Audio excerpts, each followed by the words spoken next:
It's part of what you get.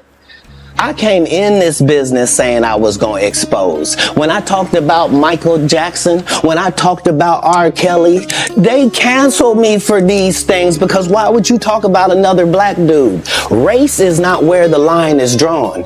It's God's side and the other side. 20 years for that. And if it wasn't for the fact that this is Beverly Hills and it's all on camera, they had no problem sending us up the river when we couldn't have possibly done what was being said. Same things that we liked about you in football.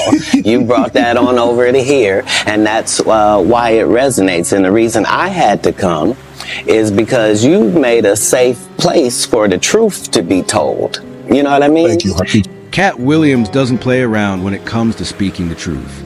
He's more than just a comedian. He's a truth teller who's shaking up Hollywood. In a powerful interview on Shannon Sharpe's podcast, Club Shay, Katt called out the shady practices that have been going on in Hollywood for years. But here's the wild part. He's not the only one they are trying to silence. Now it looks like even Shannon Sharpe is in the crosshairs just for speaking his mind. With lawsuits and suspicious claims stacking up, it's becoming clear the system is doing everything it can to shut down voices that dare to speak out. Have you ever spent time in jail? 30 times. Now I've been taking a closer look at what Katt Williams said about Hollywood, the attacks he's faced, and how his story lines up with what Shannon Sharpe is going through right now. And honestly, the connections between them might just surprise you. So stick with me as we break down how both of these men are speaking out, and why the entertainment industry seems so afraid of them. Let's start with what Katt Williams actually said. When he sat down with Shannon Sharpe on Club Shay, he didn't hold back. He pulled the curtain back on the dark side of Hollywood and shared a truth that many don't want to hear. According to Katt, Hollywood isn't just about business. It's a system built on control, where powerful people work hard to silence anyone who dares to tell the truth. He even went as far as calling out big names like Kevin Hart, Steve Harvey, and others, accusing them of playing along with a system designed to keep real, honest voices out. Comedy Store and Fat Tuesday, where he said that Steve and Cedric and Kevin Hart and Tiffany Haddish came through there and made...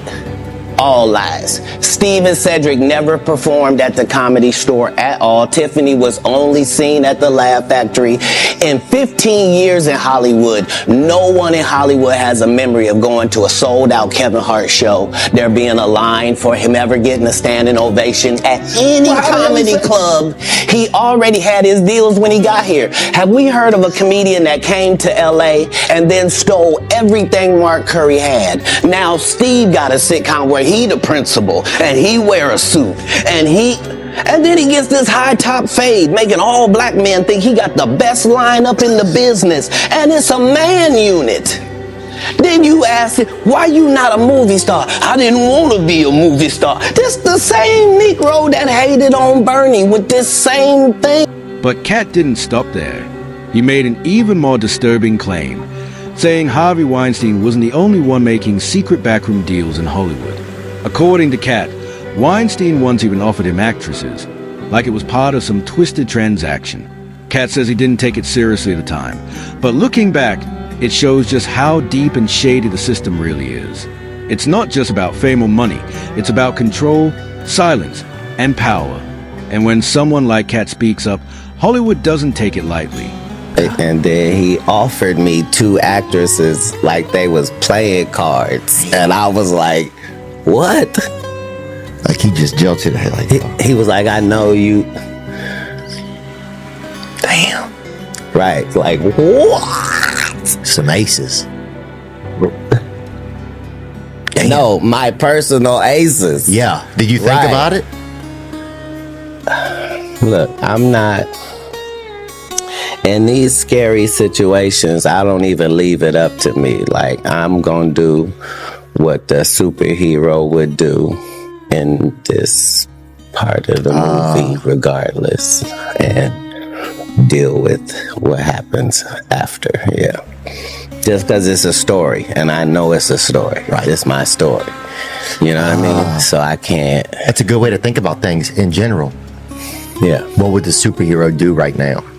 Yeah, because I'm saying I read about Jesus getting to the mountaintop and the devil saying you can have all of this, and him saying you don't have anything to offer me. Like, you know what I mean? So Yeah. that's what I got to look up to. So I'm going to follow suit in the best version I can, regardless of anything else. But that wasn't all Katt had to say. He also exposed how Hollywood keeps its stars under control, not just with contracts or managers, but with something far more dangerous. Katt claimed the industry uses sex, drugs, and money as tools to tempt people in, and then trap them. He explained that once you're inside the system, it's not just about talent anymore. They own your career, your image, your entire life. Fame and fortune might look like freedom from the outside, but Katt says it's just another kind of prison.